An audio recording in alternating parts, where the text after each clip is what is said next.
O músico Pedro Brunhosa e a jornalista Clara Ferreira Alves estiveram em Tomar como convidados da recente iniciativa que a Caixa Geral de Depósitos promoveu no Convento de Cristo, evento denominado Encontro Fora da Caixa e que juntou dezenas de pessoas, em especial ligadas ao setor bancário. Um pouco antes da intervenção de ambos na referida iniciativa, a ERTE esteve à conversa com Pedro Brunhosa e Clara Ferreira Alves. Conversa essa que visou essencialmente um olhar para a cultura, para o estado em que se encontra a cultura, sem nunca perder de vista aquilo que o Conselho de Tomar significa para os dois. E neste particular, Pedro Brunhosa apontou mesmo o território nabantino como um dos centros culturais que representa a vitalidade de Portugal.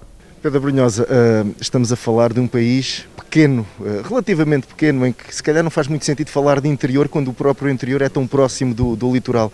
Mas vemos que Tomar, lá está, uma cidade do interior, tem esta potencialidade cultural, além de todo um atrativo histórico ligado aos templários. Eu perguntava-lhe aqui sobre o aspecto cultural.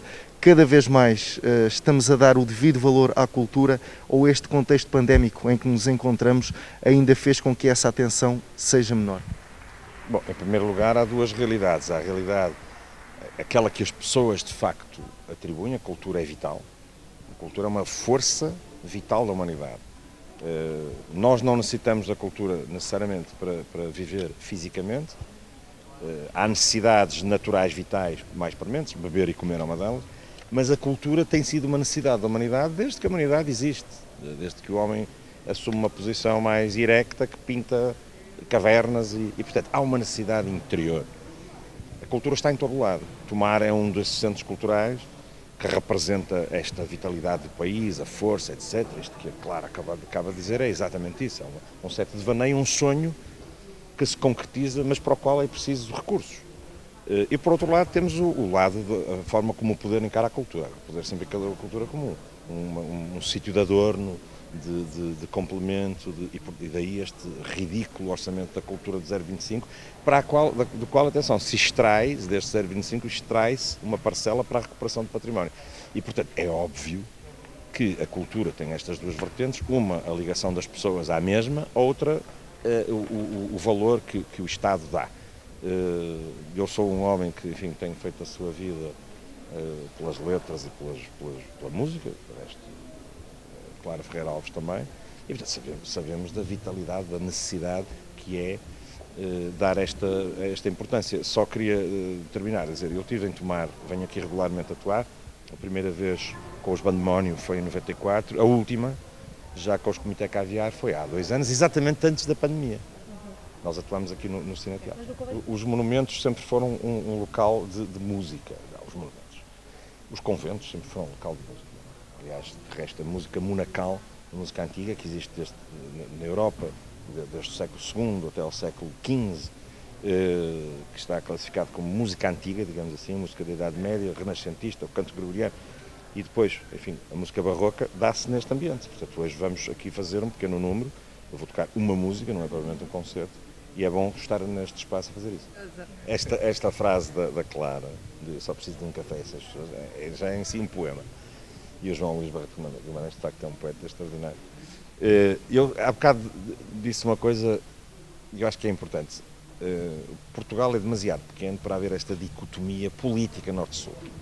Apesar de existirem diferenças culturais, que são em todo complementares. Quer dizer, um país que tem os pauliteiros de Miranda é o mesmo país que tem o canto de chão alentejano. Reparem na disparidade que aqui existe. Mas, no entanto, é o mesmo país, é o mesmo chão, é a mesma língua. Portanto, a multi-coisa, faz o todo, em primeiro lugar. E depois, esta proximidade é como se o umbigo estivesse demasiado perto da boca e da cloaca. Nós nunca sabemos quando é que cheira mal ou sabe bem. É preciso realmente, digamos, relativizar as distâncias e o tamanho. Mas quanto mais pequenina é a casa, mais discutem os habitantes. Não é? Portanto, também há essa realidade. Interioridade.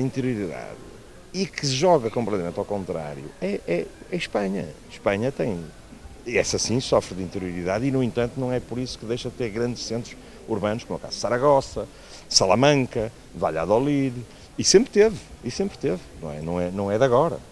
E Madrid é o símbolo da interioridade total e, no entanto, consegue sobreviver. Clara Ferreira Alves quis destacar o Convento de Cristo, em especial a famosa janela do capítulo, neste particular para se congratular com a indicação de que a referida ornamentação será alvo de um processo de limpeza. Bom, não posso dizer que seja Tomar, porque é em particular este convento dos Templários, mas aquela janela do capítulo que soube hoje, que vai ser finalmente restaurada, foi descativado 1 milhão, é assombrosa.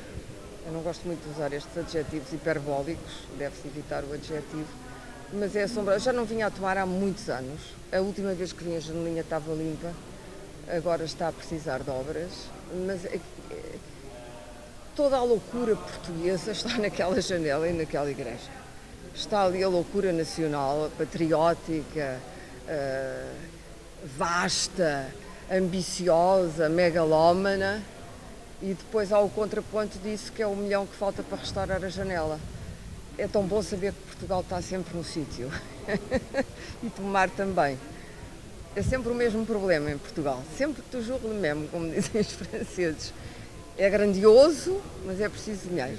Se tiver um café decente, não é um café que se bebe, e tiver 6 pessoas com quem eu consiga conversar, vivo em qualquer lado. Não sei se Tomar tens, acho que terá, não é? Os cafés estão a morrer porque é tudo bancos agora, não é? Como dizia um amigo meu do Porto, que é o poeta, o grande poeta, na minha opinião, que é o João Luís Barreto Guimarães, médico, e quando começou a pandemia disse, tiraram-me o café. Eu disse, João, e a mim também, tiraram-te o café, e a mim, porque eu vou escrever para o café ainda, eu gosto de café, até no Starbucks eu consigo escrever.